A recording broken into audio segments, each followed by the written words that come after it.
Welcome to Claim Your Confidence, a podcast that will introduce you to the most powerful people in the world. No matter what obstacles you face, Claim Your Confidence will inspire and motivate you to go after the life you want. Are you ready to claim your confidence? Hi, everyone, and welcome back to Claim Your Confidence. I'm Lydia Fenet. Thanks to my mom, as always, for opening me up with such a great boost of confidence. I am so excited about my guest in the studio today. Beatrice, Dixon, and I met, I think probably 2 years ago. We were both speaking at a Goldman Sachs conference in Florida. And this tall, and as you guys know, I am a tall. So this tall, beautiful woman walked in this sort of multicolored dress. And I remember thinking to myself, I need to meet her immediately. And we ended up sitting and talking for hours. There was so much wisdom in just an hour-long conversation. And there were so many things that I've thought about ever since that conversation. So I'm excited to have you here, Beatrice. Thank you for being here. Thank you for inviting me. Of course. I'm so grateful. It's so nice to be in your studio, too. It's so nice. It's so nice and cozy in here. And I always think that it feels like a conversation place for people to just talk, which is the nicest part about it, since that's what we're supposed to do on a podcast, as it turns out. So for those of you who are listening who are not familiar with Beatrice, Beatrice Dixon is the CEO of Honey Pot. And you may or may not know what that is when I say it like that, but I want Beatrice to tell you what she told me when I asked her what she did for the first time. Beatrice, what do you do? What I told you the first time we met is that I am in the vagina business. You did. And I remember laughing. I was like, again, I'm going to love this woman. This is the most amazing entry point. But it was so amazing because you said it without any fear. You said it without any embarrassment. And it was such a confident moment. And I've never forgotten it. And I've always loved it. And I remember even talking about it with other women at Goldman about how much we loved, how frank you were. And you later followed it up with, hey, guys, we all have one. What's the big deal? Why aren't we talking about this? So let's start at the beginning, Beatrice. Where are you from? I was born in Arlington, Virginia. Mm-hmm. And we moved around kind of between Virginia and D.C. and Maryland until I was 10 years old. And then after that, we moved to Phoenix. And then after Phoenix, I moved around a little bit, but I essentially went to Atlanta. And there's something about you that's like a very quiet, calm strength. Is that who you've always been, or has that come to you with age? I think it's come with age and time and trauma and healing, and I just want to just chill. Yeah. I just want to be here, enjoy my life. I'm very much an introvert. Mm-hmm. And the older I get, I become more introverted and more of a homebody, and you know what I mean? Yeah. I know what you mean, but that is not anything I know anything about. I am the opposite of that. I think as I get older, I get more extroverted. Yeah. It's probably why I liked you so much. Yeah, and same, right? I really enjoy your energy. I really enjoy how you can just pull any kind of conversation out of anybody. I think that's really beautiful, right? For me, I don't want to say that's a nightmare, because it's not a nightmare, but if I'm in a room full of people, I just want to kind of go in the corner and just chill and just watch, right? I don't necessarily want to be out in the front. And I think because with my work, I'm so out in the front, that's probably another reason why I kind of retreat a little bit, because my life, for me, is very private, but there's parts that can't be, and so that's interesting. It's funny because I'm raising 3 children, and it's interesting because they're all so different. My husband's definitely more of an introvert, and my son is too. And ever since he was little, he literally has to go into his room and play with his Legos by himself. That's how he recharges. Whereas my older daughter is exactly like me. And she's like, let's go out. Let's do more things. Let's more. And so it's been interesting as someone who is not in any way, shape, or form an introvert to have one as a child and be able to see that and understand how important it is to do that and to recharge. Yeah. So tell us the story of Honey Pot, because you're living in Atlanta, Georgia. Yeah. And this is such a great founder story, because I think, especially as a Southerner, a lover of old stories and storytelling in general, it's just so great. So tell everyone how Honey Pot was founded. Wow. Because my vagina was acting up. I had bacterial vaginosis for almost a year. Yeah. I guess it was like between 8 and 10 months. It's funny that I know the specific numbers, approximately, but it was a hard time, Every single month, right after I would get my period, I would get bacterial vaginosis or some form of a yeast infection, or like it was just bad. Unpleasant. Like, it was so unpleasant. So unpleasant, so uncomfortable. And I went to the doctor. I lived on antibiotics. Like, I lived on Flagyl. I lived on clindamycin. I was on it every month, right? And then sometimes they would switch it up. So like you're on one month, one the next month. I'm being extremely literal because I think that it's important, because there's a lot of people that go through this silently. Yeah. Yeah. And sometimes then they'd have to add in a diflucan or something because I got a yeast infection or whatever, right? It was just bad. And then I would also go on Google, and I would go on these Google forums, and I would talk to people about what they were doing and how they, and I was looking up all kinds of herbal remedies and everything. And nothing worked. Ugh. Like, nothing. It was awful. And, that went on, like I said, for like almost a year. Ugh. And finally, my grandmother, who passed away when my mom was 7, but, she's one of my guides and one of my ancestors and one of my, she walks with me all the time. I just look to the right of me. I know, I noticed that. That's You're where like, here she is. Because that's where she is. In Newsstand Studios. But yeah, right. Welcome. Hi. But she basically came to me when I was, in the morning, like right before you wake up, which is when a lot of people dream, To call it a dream doesn't really give it the respect that it should, because it wasn't a dream. Because in a dream, you may not be able to see somebody's face, or you can hear something, but you can't hear what they're saying. Like, I saw her, I heard everything she told me, right? We're in this dream, and everything is white. She's wearing white, I'm wearing white, the table's white, paper's white. And she hands me a piece of paper, and she says that, basically she's been walking with me, and she's been seeing me struggle. And it's been hard for her because she knew how to fix it, And so she essentially hands me this piece of paper and tells me that I need to memorize what's on the paper. Mind you, I'm like, holy shit, right? Like, I didn't even realize at that moment that was my grandmother, but I looked just like her, and I later described this to my mom, and she told me that that's who it was, right? But, so I'm trying to talk to her, like, oh my gosh, you're here, and she's like, I'm not here for that. I can't be here long. I have to go soon. So, like, you need to memorize what's on this paper. And she hands me the paper, and I just start reading the ingredients, just aloud, Yeah. And she's just kind of on the other side, like, again, until finally I get chill bumps. Until finally she told me to wake up. And when I woke up saying, apple cider vinegar, coconut oil, lavender, rose, water. Like, I woke up saying the list. So I wrote it down because I didn't want to forget it, because that was important, right? There was a reason you were getting that information. Yeah. And so at the time I worked at Whole Foods. So I went to work, and I bought all the stuff, and then I went home, and then I, within the next couple nights or something, and I made myself a formula out of these ingredients that she gave me. And the funny thing, Lydia, is that I had been using a lot of these ingredients separately. But the problem was I needed to put it all together. You know what I'm saying? And it just hadn't, that never occurred to you until that moment. It never occurred to me. It is the wildest story. It's wild, man. And the thing that's even more wild is that my grandmother knew that if she just gave me the ingredients that I would be able to figure it out, because I have a background working in pharmacy. I did that for like 10 years of my life, right? And so she knew that if she gave me that, I would know how to develop some sort of a formula. And, and so I made it, and I started using it. And within like 4 or 5 days, I realized that everything was gone because I had BV at the time. And I don't know if you've ever had BV, but it's not the funnest. It stinks.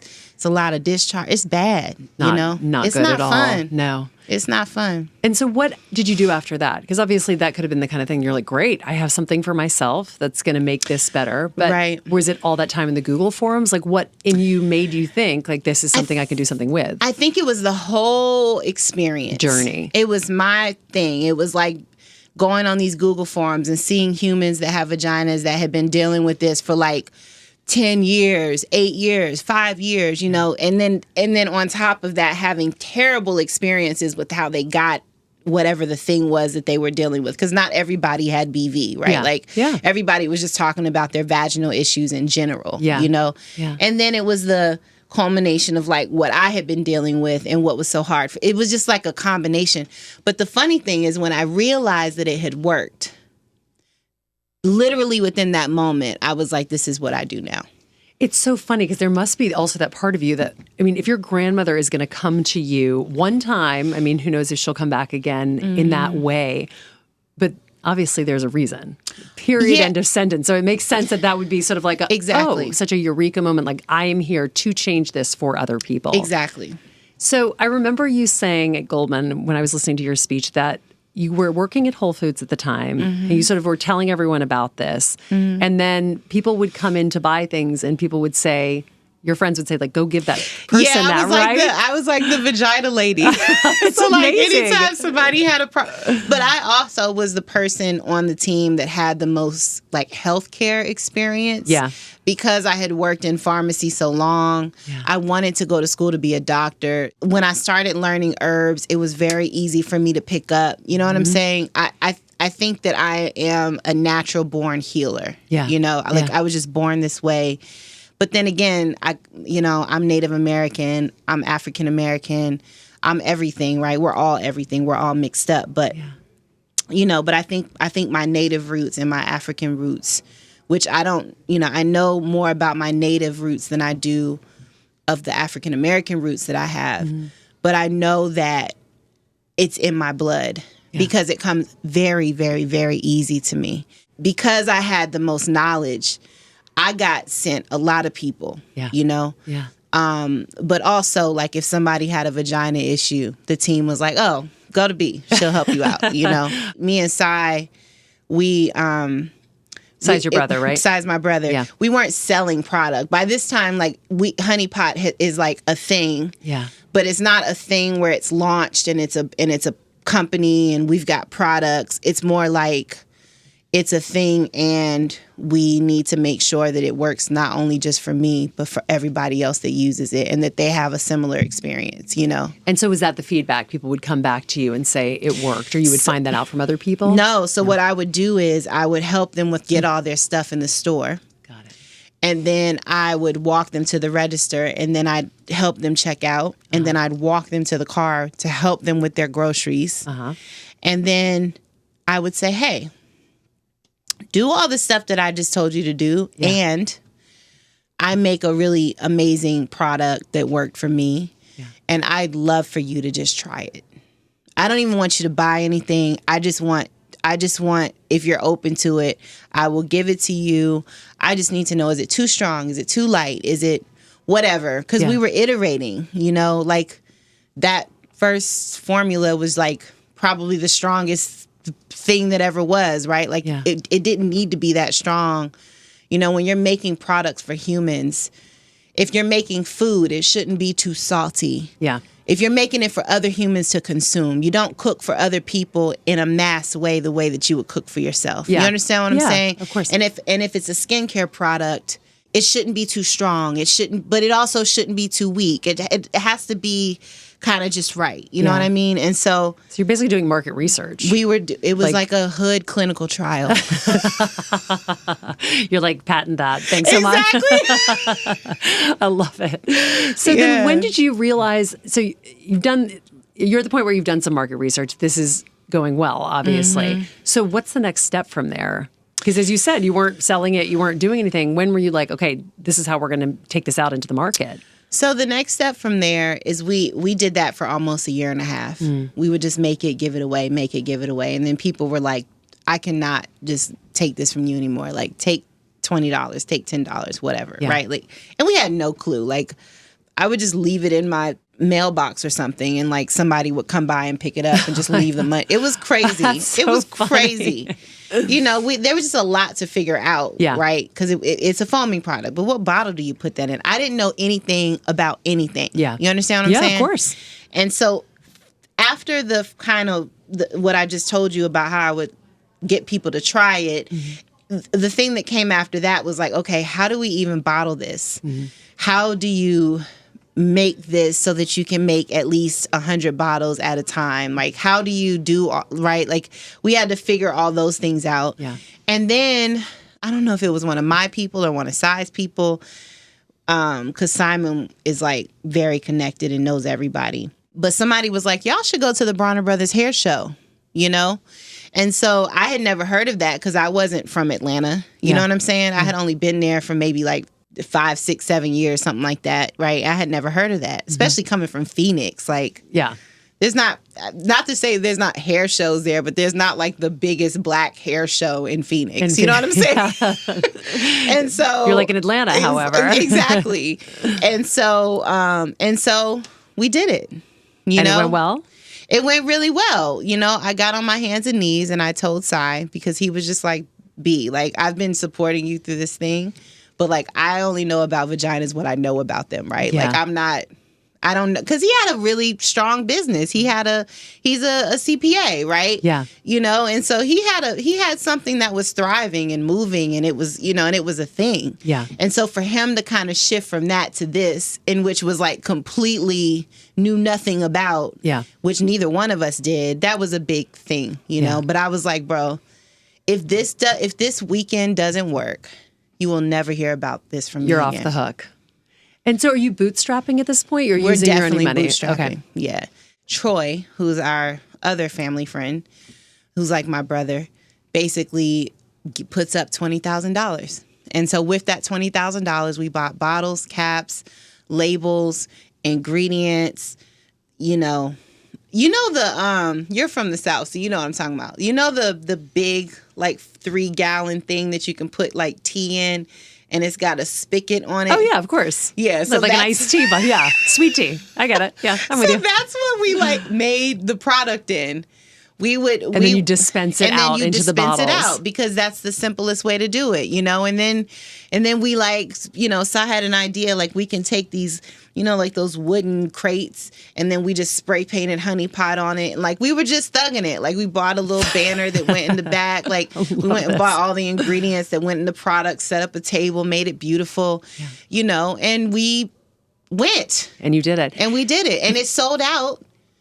We got there on Thursday. By Sunday, everything was gone. We made 600 bottles. It's amazing, because there are so many people who think that the founder life is so incredibly luxurious and glamorous, because that's what you see on Instagram. You know, it's like the person doing the gift bags. But the reality is, for most people, and I can say this having done my first retreat where I was up to like the latest hours wrapping the gift bags with my daughter and printing out the workshop sheets and all these things, that like the beginning of a business is so about your vision, your hard work, and your ability to keep moving forward, even when other people might be like scratching their heads, like, what is going on? What are you doing here? Why are you doing this? You know, in your case, you have 2 guys with you too who are like, I literally have no point of reference here, which I think also goes to the female founder experience in general. But I just like, I love the thought of you guys like spray painting things, your sweet tea dispenser with the bottles. It's so good. And it was like it was a whole thing. Like, we had friends, we had family come over, and we created an assembly line. It was dope. You know, it was a beautiful experience. But when you're going out on your own, it's hard. Yeah. And even when you've grown and scaled, it's still hard. Yeah. Right. And when it's smaller, it's hard, but it's it doesn't come with the level of responsibility that it comes with when you hit scale. Yeah. And when you raise money, and when you do like all the things. Yeah. You know, so it's actually kind of cooler. I don't want to say it's cooler, but it's just a better experience when you're just like starving and hungry and just trying to figure things out, and and just the neuron connections and the way that you're changing your brain and how you think and learning new ways to do things that how could you even figure it out, and learning how to make mistakes and fall on your face and get back up. Like, it's crazy. Yeah. And also part of it, like, you have to do it because then when you are successful, you know what it takes, right? Exactly. Yeah. So 600 bottles sell out and you realize you're onto something at this point. And what do you do next? You have a $20,000 loan. How far does that get you? Oh, it only got us to the 600 bottles. To that day. Yeah. And what were you selling the products for at that point? $10, $12, something like that. And how much did it cost you to make? At that point, Didn't had even know. no clue. Didn't even know. You're just had pricing. No clue. And honestly, it didn't really matter at that point. I don't want to say it didn't matter, but like, it didn't. It was a proof of concept. What mattered was that we could buy all this stuff. We could go to this show. We could meet all these people. Mm-hmm. We could sell this product. We could test the price.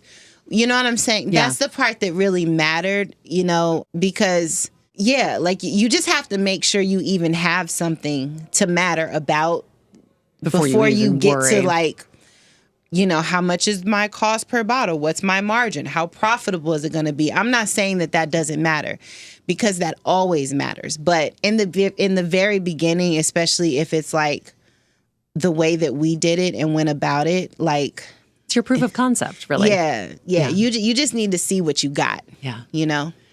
So the 600 bottles sell out. Mm-hmm. What do you guys do next? Launch a website. We launch a website, and we continue to do these types of shows, because when you're at one hair show, they're selling you for the next one. Oh, interesting. It's like a market of sorts. It's a market. So like, you've got the people that are running whatever the next hair show coming by your booth and saying, hey, if you pay me 50% right now, I'm going to give you 20% off or whatever, right? And so you're literally setting up for the next one, and then the next one, and then the next one. And that was really how we went to market, was using these events, and even like farmers markets or anywhere where we could be in front of hundreds or thousands of people in a matter of days. We did it. And who was buying at this point? Were you getting stores coming in and buying, or these are no, these are just individual people. customers? These are just individual customers. Yeah. We're just meeting them where they are. You know what I mean? Yeah. And I think that that's a testament to how we've been able to grow and scale. Because the funny thing is, we've invested in marketing. If you saw what our marketing budgets were in past, we're at the point now where we gotta like heavily invest, right? Which is part of why we made some of the decisions we've made as of late, right? Where were you confidence-wise through all of this? Like, when you go to that first show and Troy has given you $20,000 and you are spray painting your Honey Pot logo on things and you walk in there the first day, I mean, how are you feeling at this point? That's a lot. It's a lot of pressure. It's a lot of ego. I mean, I'm just flowing. I love you, Beatrice. Even now, I'm just figuring this out as I go, man. Yeah. I'm just in straight up flow state. Like, I believe that when you're married to an outcome, I'm not trying to toot my own horn, but I wasn't even this wise. I've grown wise because it's been 12 years, almost 13, right? Like, I've grown wise over that time. But at this time, I wasn't even wise enough to know that you shouldn't be married to an outcome. Yeah. And that there's things you can control and there's things that you can't, right? And really what you should be focused on is what you can, right? And then you can try to figure out, in the moments that you can't control, well, what are the things that we can do? What are our options? What's plan A, B, and C, right? At this point, I'm just flowing. You're just doing it. I'm still just doing it, sister. Yeah. Let's be clear. Yeah. I am still just doing it. I am still just flowing. And not just I, but me and this team. Yeah. We have direction. We have strategy. We're focused. But a big part of that focus is us being in a flow state and seeing how things are going, because things are changing. Yeah, absolutely. Right? Always. How you deal with retailers is changing. You know, how they work with you is changing. How customers are buying things is changing. Yeah. And when you can just be in a flow, then you can ebb and flow with the changes, even though it's hard. you know? Because you think you have your idea and then it all gets upended all the time. Oh, yeah. And so when you're in the farmers markets and you're in the hair shows, at what point do you realize you have something that can work outside of that? I mean, at what point are you... Immediately. I already knew that. You already knew that. So then what's your next step and how long did that take? Honestly, we went from there to, you know, by this time I had left Whole Foods, like being on the sales floor, and I had become a broker. What I was going to say earlier when you were talking about how hard it is as a founder, right, especially in the beginning, the other thing that makes it hard, if you go about it the way we did, because I don't believe that you should just raise a bunch of money in the beginning. I think that that's stupid. Especially now, because capital's so hard to come by anyway. Capital's so hard to come by, but part of why, sister, is because too many people raised too much money too early on valuations that were not real. Yeah.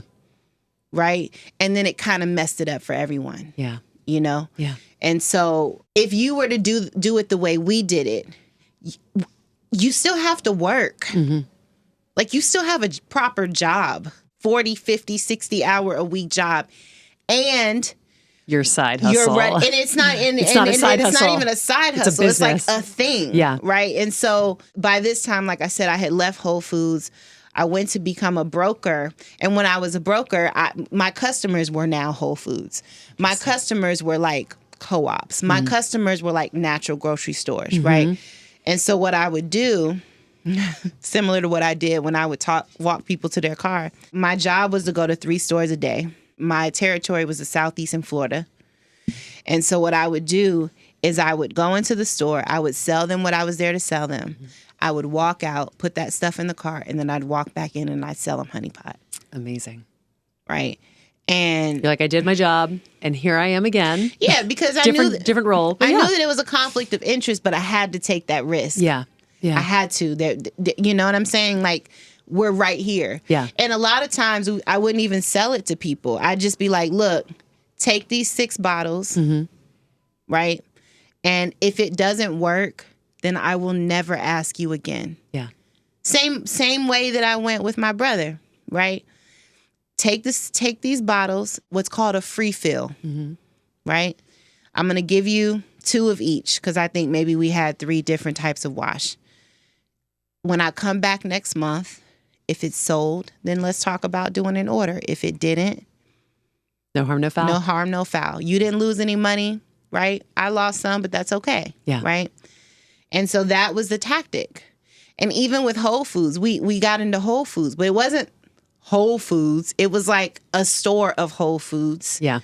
Right? And when we got in, we were basically paying money to Whole Foods every time they ordered. We weren't making any money off of that. But again, at this point, the money did not matter. Yeah. What mattered is that we could say we're in Whole Foods. Yeah. And this is the time when Whole Foods was like Whole Foods. Yeah. You understand what I'm saying? Yeah, of course. That was just the hustle. And then we would just we created our website and we would do these shows and we would, I would get it into stores and, and of course they would end up ordering again because there was nothing else like that on the shelf. And you know what I mean? And then 2016 came and Monique Benoit, our original Target buyer, she had went to get her hair done.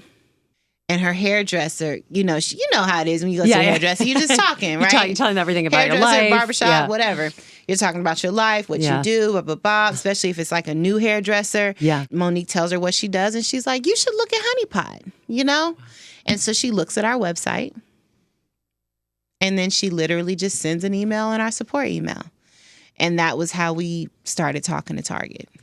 That honestly to me is the beauty of networking on every level. And I say this to people all the time that you underestimate how important it is when you're in sales of any sort to tell everybody what you do. Yep. Because you never know. And the beauty of networking is it works the best when you're not even in the room anymore and people are still talking about you or your product or your service. So I feel like people have a really hard time selling what they've made, what they've created, who they are. And I'm like, the words out of your mouth are the most valuable currency you have because people listen and they believe what you say about yourself. They believe what you say about your product. And then those words carry when you're not there. They do. Yeah. They do.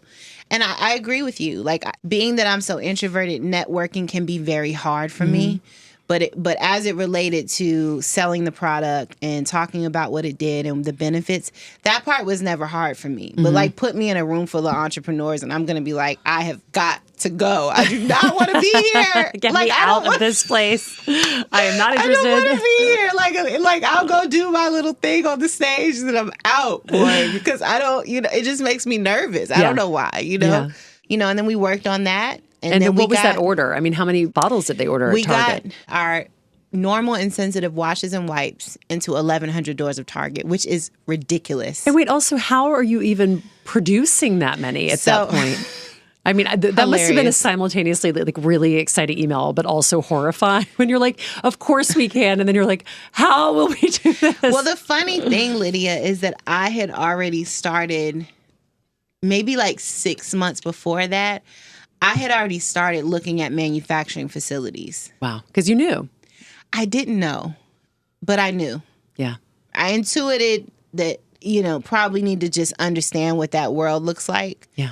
So that when and if it does, whatever it is happens, you're in a position to be able to like move forward, right? And so I had started dating a wipe manufacturer and just talking to them, and Kat, who I thought you meant physically like a guy. No. I just realized what you her meant. name is, shout out to Catherine Lou. She works with us at Honey Pot. Oh, I love it. Yeah, but bringing the best of the team. Yes, man.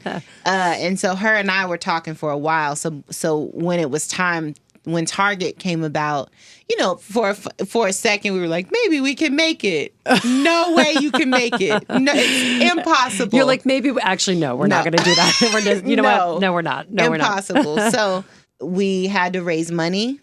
We actually had to establish a real relationship. You had to raise money. Talk me through that. Oof. Raising money sucks, man. It's just every founder on here is nodding as you say that. Yeah. You know why? Because you're just selling yourself. And like 98 times out of 100, you're going to be told no. And 9 out of those 10 rooms are guys. Am I right? Oh, yeah. That's the other thing. And you're like, I'm in the business of vaginas. And they're like, goodbye. Yeah, for sure. Like the door here. And it wasn't popular to raise money then. Yeah. You know what I'm saying? Yeah, of like course. it wasn't like, because this is what year? This is 2016, you said? This is 2016. Yeah. Like being a human of color and raising money was not opportune at that time. You know what I'm saying? Exactly. It's wild, but it's true, and so it was crazy. What we were lucky though with was that Simon, being that he was a CPA, he had access to high net worth individuals.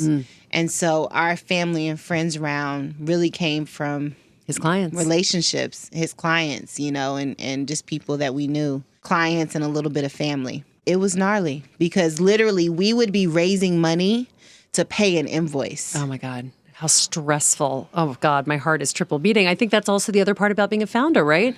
You have to steel yourself against those moments, and you're raising money from family and friends, and you're like, this is kind of a wing and a prayer. I know it's going to work. I think it's going to work. I know it's going to work. It's like those vacillating emotions. Yep. So what was the first round? How much did you raise in that family and friend round? Do you remember? Our first round was $700,000. It's a lot of money. Yeah. And then 1,100 storefronts. 1,100 doors. And what happens? We get into the 1,100 doors, and it goes great in the beginning. And then something happens with the wipes, and then, it's just like, and then, you know what else the biggest and then is? Oh God, what? You have no idea of what you're doing. Yeah. You have zero idea of what you're doing when you go into mass market retail. Because guess what? They're going to order that initial PO from you, and guess what's coming like a week later or 7 days later? Another one. And then every week you get a PO. And so, and the other gnarly thing. So you thing, think you're getting one, and then it's literally every 7 days you're getting another one? No, you know that it's going to come, but like they had said that it wouldn't come for like 10 days or 12 or like 2 weeks, but that was not what happened. It came, and then it came again, God. And so you're just not ready because you have no idea about what this world even begins to look like. You just don't. Yeah. I don't care what anybody tells you. You just have no clue. You don't know how you're going to market it. You don't know how you're going to sell it. You don't know how you're going to do. How's somebody going to know to get my product off the shelf? Yeah. I mean, the funny thing is that just sitting on the shelf, it's marketing for itself, right? Yeah. But still. And so we get on shelf. A bunch of stuff happens. Another thing to note, I was still working a full-time job. Oh my God. 6 months into us getting into Target. Wow. Because Honey Pot couldn't pay me a salary or Simon a salary. The only person who was making a salary was Antoinette.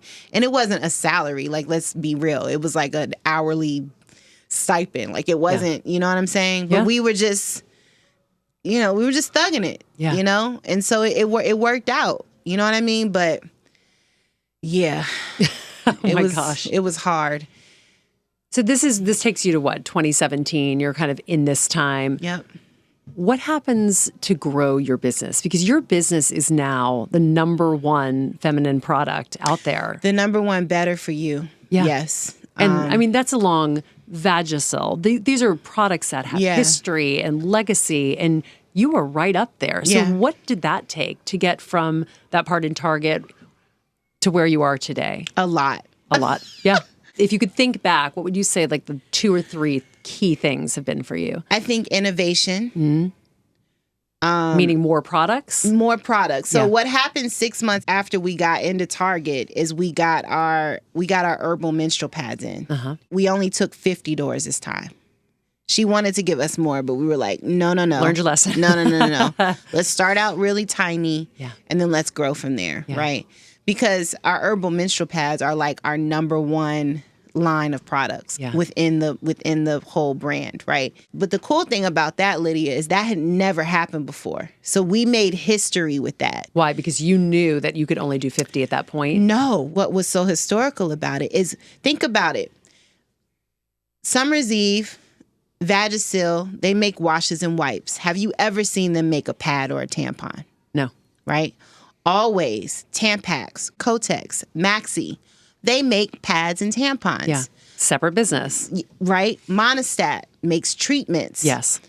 Right? Azo makes treatments. That's what they do. They pick a lane and they stayed there. That's what the conventional market did. Mm-hmm. What's made Honey Pot so special is that I never understood, why isn't there one brand that services the vagina, the vulva, completely? Yeah. Right?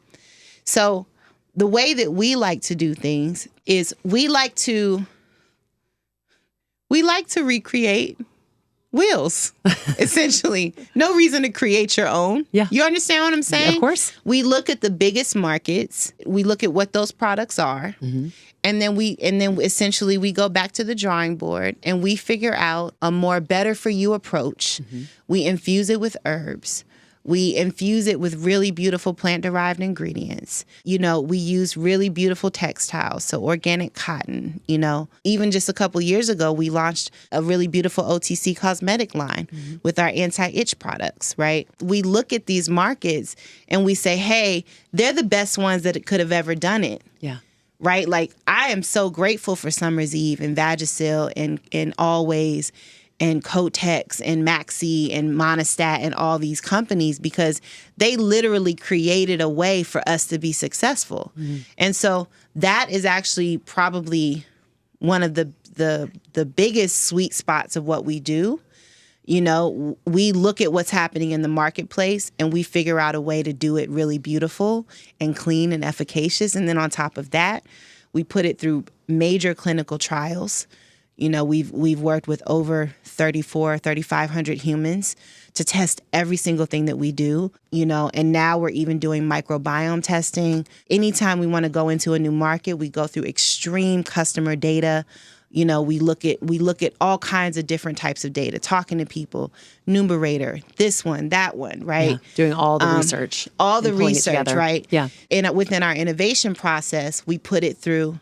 The clinical trials are a part of that, right? We ask questions, so then that informs us of if it's working, if it's not. And that's going to tell us, is this even a thing that we should do, right? Yeah. because these things are important. These are all the things that make Honey Pot really special, because we invest a ton into anything that a human is going to consume and put on their body. Yeah. So before you've even bought a bottle, 1,000 things have happened with this. Yeah. You understand what I'm saying? Yeah. Because we have to be responsible to the people that we serve. Absolutely. And then I think the other thing that makes us special is that we work to help people understand why they should use these products, when they should use them, how they should use them. We take the stigma out of using them, out of buying them, out of needing them, right?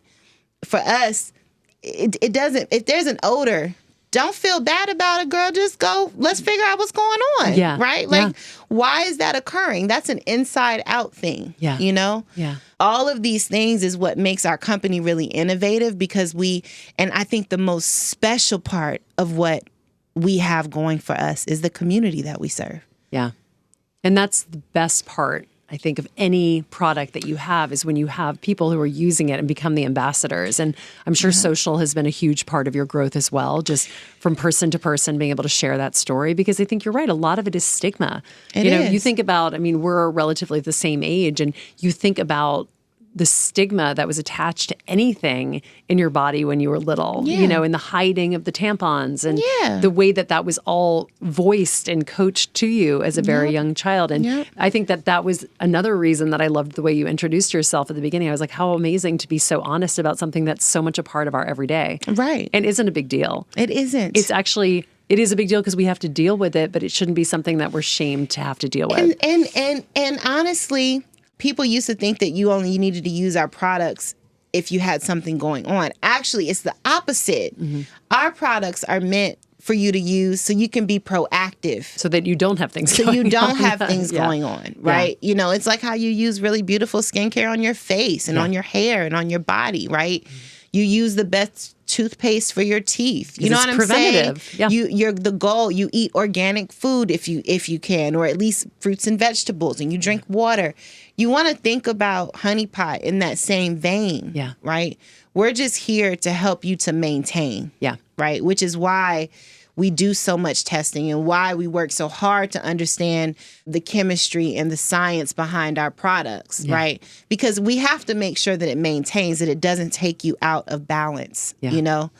And so these are all the things that make us really special, that I'm grateful for. And also their founder makes them very special. Oh, thank you, sister. Thank you. I want to wrap up by saying just one thought that I had when I was listening to you speak. I watched Masterclass on an airplane once, and Kris Jenner was on it. And, you know, I'm not a big Kardashian watcher, but just as a businesswoman watching so many elements of what she's done in her own career, you can have your own opinion. But one thing I will say is fucking genius. Truly, especially the way that her mind thinks. And there was this one moment where she was talking to someone off camera, and they were joking because apparently he'd wanted to start a bakery or a bread company. And she was like, yeah, I'll start a bakery. That would be great. And then from the bakery, I'm going to start a line of butter. And it was much in the same way that you've just said this. And I think that some people have this kind of mind. I feel like I have this kind of mind, and I always appreciate it when I see it in other people, that you see the opportunity, but then around the opportunity, you realize that is the opportunity. That is the opportunity, and you've just said it better. Around the opportunity is the opportunity. Yes, and I think that could be what every single person takes away from this interview. Thank you. Don't stay in your lane. The opportunity is around the opportunity. Beatrice, thank you so much for being here today. I want you guys to know that Beatrice told us when she came here that she flew up from Atlanta to be here. So maybe Kris Jenner is listening to this. She's like, what is Beatrice Dixon doing now? Well, she's in Newsstand Studios in Rockefeller Plaza. She's not thinking about me. Well, if she isn't, I suspect that it will not be long before she is. But I want to thank you for taking the time to come here today, especially because it's freezing in New York. And as a fellow Southern woman, I know how it feels to go to cold weather. But it's always a delight. I loved meeting you. I love being with you in this studio, and I can't thank you enough. Beatrice, where can we find you, and where can we follow along what comes next? So you can follow Honey Pot at the Honey Pot Co. You can follow me at I am B Dixon, which B is spelled BEA. That's because her name's Beatrice, like my daughter, by the way, one of my favorite names. So another reason I loved you. Mine too. My Aunt Beezy, who also is with me all the time. I love it. What I would recommend is that you go to our website, thehoneypot.co, or you can put in thehoneypot.com and go to our store locator and put your zip code in and figure out the retailers close by where you can go and purchase our products. That's probably the best way to do it. We're in Target, we're in Walmart, we're in Walgreens, CVS, Meijer, Wegmans, name your place. Publix, Yeah. Kroger. We're I'm very grateful to say that we are a very much mass distributed brand. Mm-hmm. And some of these stores have small sets. So, so just put it in go to our website, go to the store locator, put in your zip code if you want to buy at the store, or you can buy us at the Honey Pot website, or you can buy us on Amazon. Wherever you want. It's your choice. Just buy it. That's Exactly. what I do about sales. I'm like, you can buy it anywhere. The point is, just buy it. Yeah, just buy it, but also buy it if you want to. All right. Well, I just say buy it because I like it. I'm an auctioneer, so I don't give people the option. Buy it. Beatrice, thank you so much for being here. I love talking to you. Thank you to Newsstand Studios. Thank you to Rockefeller Center and Tishman Speyer for this beautiful studio. And you guys, it has been such a pleasure. And to leave you with one thought, what is your flow state? DM us both on Instagram. Let us know. That's good. And I will be back next week, you guys. This is Claim Your Confidence. I'm Lydia Fenet. I'll be with you next Tuesday.